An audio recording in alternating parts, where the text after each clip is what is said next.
plastic spoon, I'm going to make you understand your experience. But first I have to tell you that 25 years ago, in dance lessons, there's one word we never heard, the word biomechanics. Today, we hear it right and left, and it scares a few people because it sounds too scientific, and we're used to believe that science is very complicated. And we're also used to believe that the human body is very complicated. So imagine the complicated science of the complicated body. That must be very complicated. And this is not why we go dancing. We go dancing to free our minds, not to overly think. Is biomechanics so complicated? I don't think so. With a spoon, we're going to experiment in the sink. I'm going to turn the water on, and then with the convexity of the spoon, I will just touch the stream and we'll see what happens.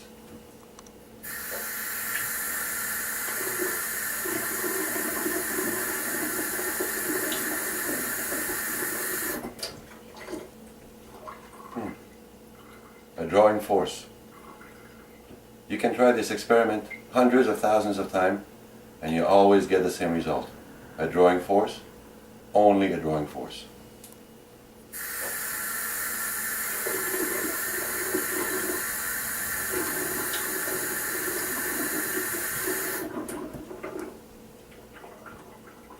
It's cool, huh? Now, I would like to change the word drawing force and use other words that are just like you. I want to start with the word desire. Aren't you full of desire? We'll see.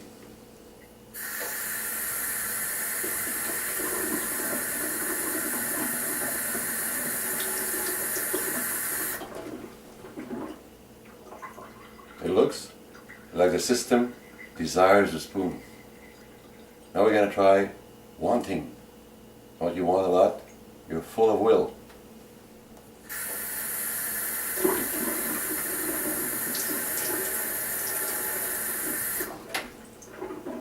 Yes, you are. Did you see that?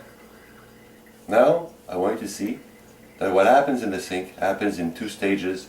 The first stage is a stage creating movement when the spoon goes all the way through to the other side. And the other side, it becomes a static position. So I want you to think about two verbs, taking and retaining.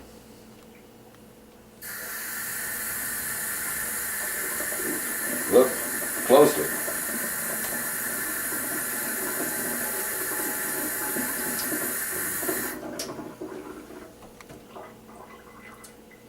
Taking, you know, I'm a ballroom specialist, but I also know some Latin. In Latin, the word taking is perceptio, which sounds a lot like perception. So we're going to change taking and retaining for perception and retention. That would be a lot like you too. You can perceive and you can retain. Let's try perception and retention.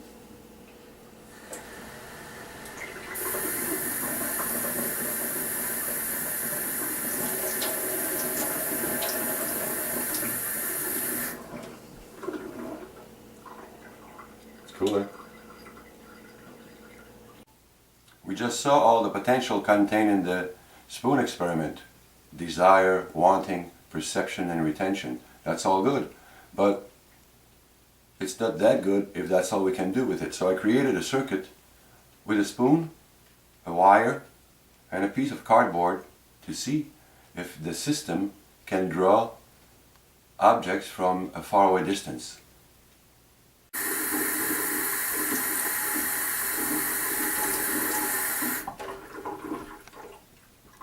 It works. When the convexity of a curve is put in contact with the movement of a fluid, it always creates a drawing force, and only a drawing force. As you could see with a piece of cardboard. The system cannot move the cardboard away. It can only draw it towards itself. Now we're going to make ourselves a task. We have to build something as spectacular as we could, only using this unique force that can only go in one direction. The first thing I built is made of two pieces of wood with a moving joint. So we're going to install it on the table. And and we're going to try to activate it from a distance. So I made two little strings, and I could attach it on top, but if you remember, we didn't have a lot of movement with the cardboard, so attaching it up here would not create a lot of movement. So I'll attach it close to the joint, and since all I have is a drawing force that we'll imagine connected to our system up here, I can only pull with it, and we'll see what happens. It works. But it would be boring if we could do one motion and be stuck there forever. It would be good to be able to repeat it. But our system does not have the power to push away. It only has the power to draw. So what needs to be done is to attach another little string on the opposite side,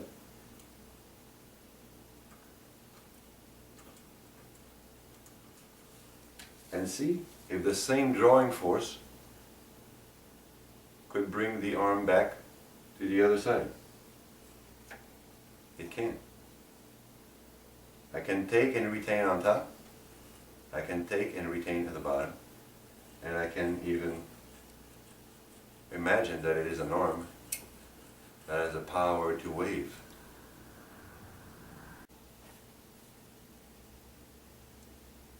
A waving arm is pretty cool, but it's clearer to see from a distance when there is a hand on top. A hand can wave, but if it doesn't have joints to pick up objects, all I could use it for is to clap when I see an expert dancer that I find fantastic. But if there were joints, I could close my hand on something. So I made you a false finger. And with the same principle again, there's a little string inside. I'm going to pull on it, since that's all I can do, and it should close the finger. But again, holding an object forever wouldn't be fun. It's good to let it go and to pick up another one. So we have to find a way, with the same force, to open the finger by pulling a new string on the opposite side.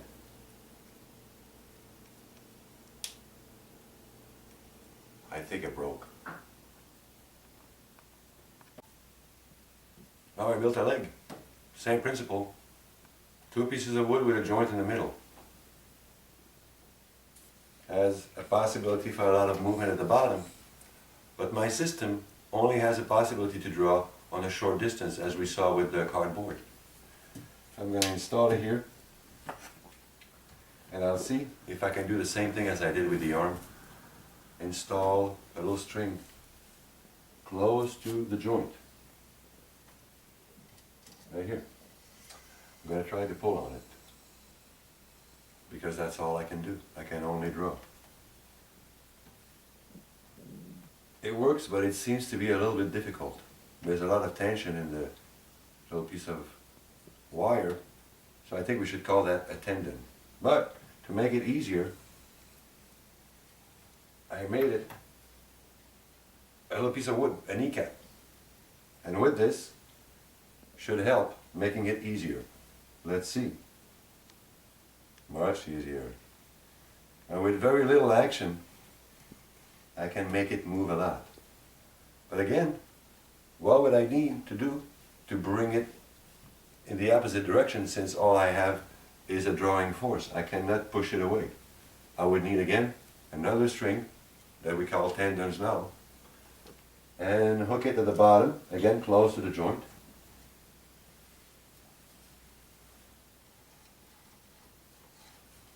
So my little leg could wiggle its foot if it had one.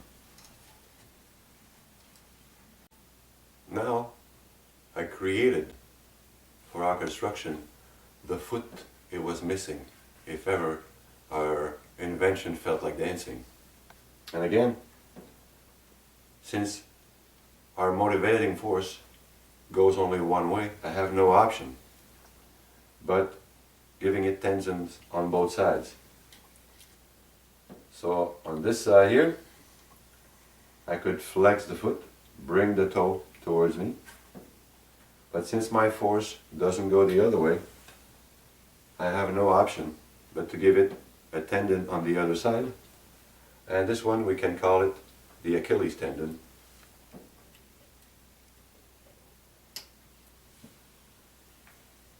And by pulling again a little bit, I could make our creation get on its toes if ever the music adds some rise and fall in it. All those actions that gave the impression of being able to move both ways were actually the result of one unique force, a small force that could move only in one direction, in the direction of the drawing force of our system of perception and retention. Earlier, when I tried the experiment with the cardboard in the kitchen, I tried to put the marker on the piece of cardboard to see if the system could move it. It could, and that's barely 1 ounce, a few grams. So it means that if ever our invention needed to carry heavier loads or it decided to start walking, those little strings would not be enough. So what we should do, we should make a stronger tendon. And in case the tendon needed help, we could divide it in many tendons.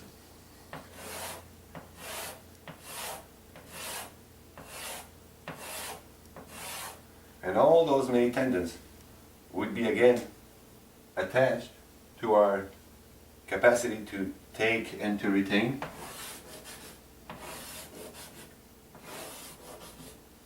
So since they would be working as a team, it would give our creation a little more muscle. Why don't we call it a muscle?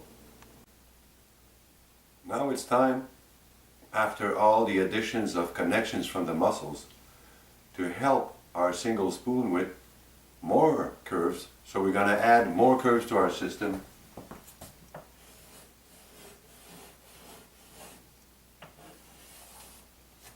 And we're going to give it its independence. So instead of the faucet, we're going to give it a pump. We're going to call this a heart, and we call this a brain. So for it to not lose its water, we're going to put it in a closed environment. We're going to have the pump begin by pumping some red liquid. Red, I don't know why. But here, inside the brain, there will be a little ventricle changing that red liquid into a clear liquid, as we're going to call the cerebral spinal fluid. That's going to be pumped by the heart pressure right over here. What do you think? Does it make sense? So we'll have an independent system, a bit of a heart and a brain, a central organ of perception and retention. Now that we gave the independence to our creation, I think it's time to cover the whole thing with a skin. Imagine waving at a bunch of strings. It would be better if it was covered with a skin.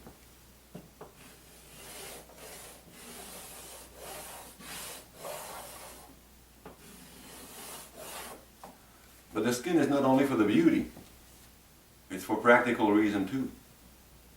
You know, lifting an object in air feels much heavier than when you lift it in water. In water, it only weighs 25% of what it is in air. 20-pound weight feels like 5 in the water. So by filling up our skin with water, it would make all the actions of our creation feel much easier. What do you think? The last thing I can think of to complete our invention would be something, it would be like a self-defense thing, the possibility to hear sounds from the exterior in case there was danger.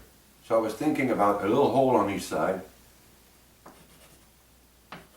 but to not lose the water so it keeps working, it would be like a little skin, like the skin of a drum. If there was a vibration from the outside, that skin could vibrate, and there could be a connection to the capacity for perception and retention on the other side, and that could bring the sound to the inside. So it would be protected from danger. But there could be other kinds of sounds too. There could be some nice sounds. Sounds that would have a rhythm, that would give it the feeling of moving to the music. I'll give you an example.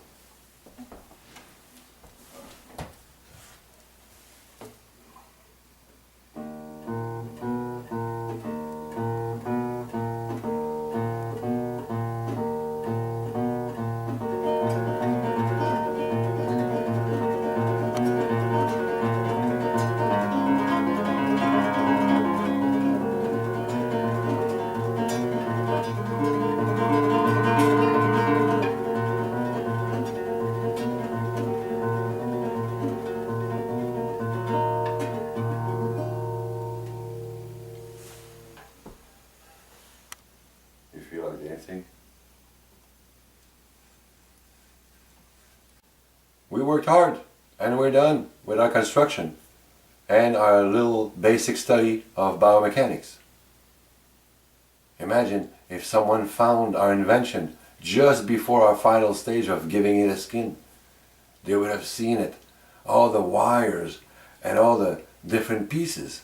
They might have thought, whoa, that looks complicated. But you and I know it was not really complicated, because everything that happened in our invention happened with one single force, the force of desire, the force of will, the capacity of perception and retention. It looked complex. Complexity is simplicity multiplied. In anatomy, what they tell us about the capacity to produce a movement, they talk about the potential for action. Of course, to be able to produce an action, there is one condition, only one condition. What is it? Oh, you have to be alive. And all creatures that have the potentiality for action all have in common a brain with lobes like our spoon, and a continuous movement of their cerebral spinal fluid passing right above, regardless of their size. I created a little circuit again, but this time, instead of a spoon, I use a piece of sheet metal that is approximately the same depth as one of our human motor lobes. We're going to try the experiment and see how much potential for action we have.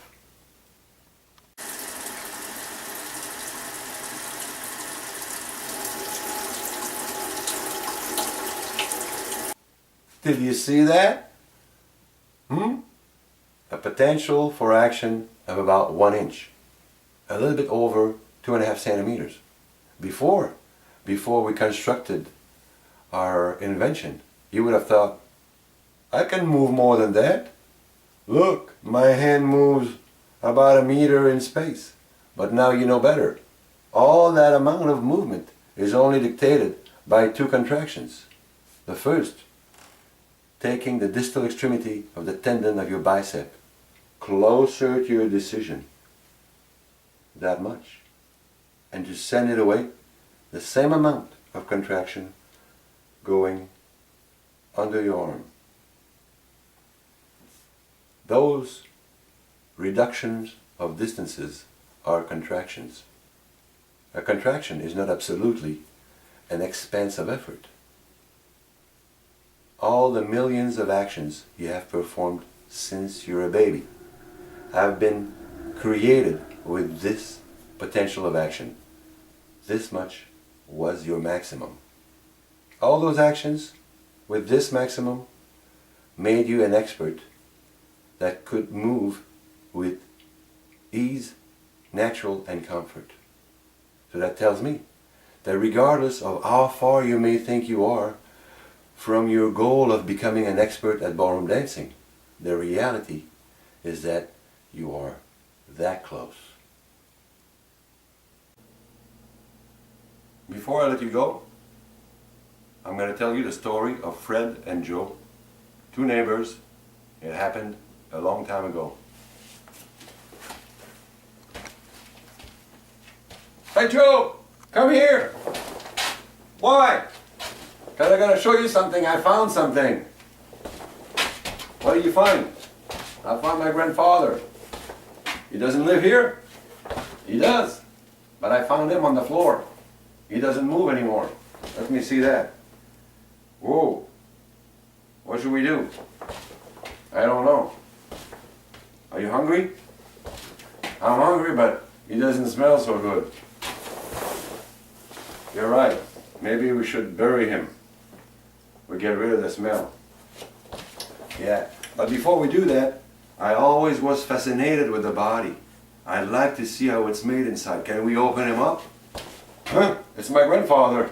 It doesn't matter. You won't hurt him. Okay, but do it quick. My wife is coming back from work soon. Okay.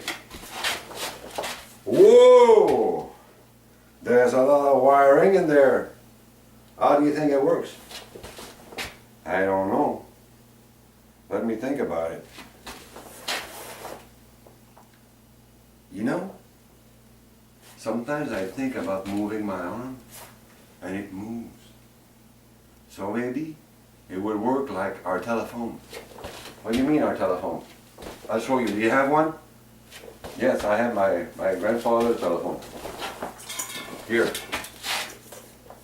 Why is it so short? He was deaf. Okay.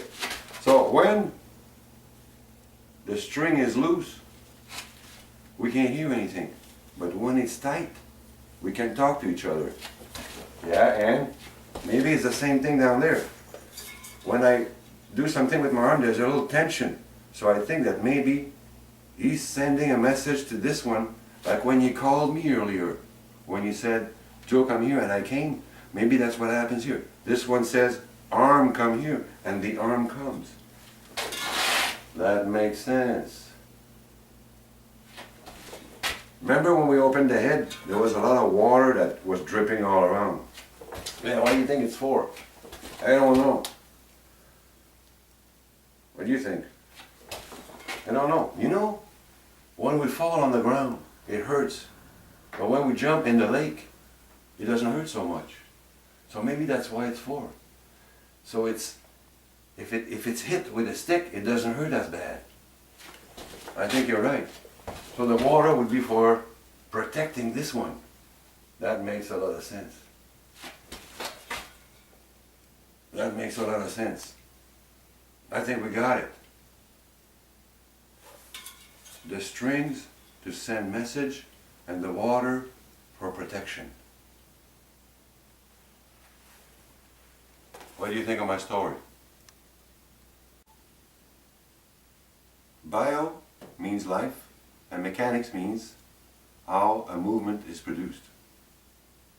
Biomechanics means how living creatures can move around.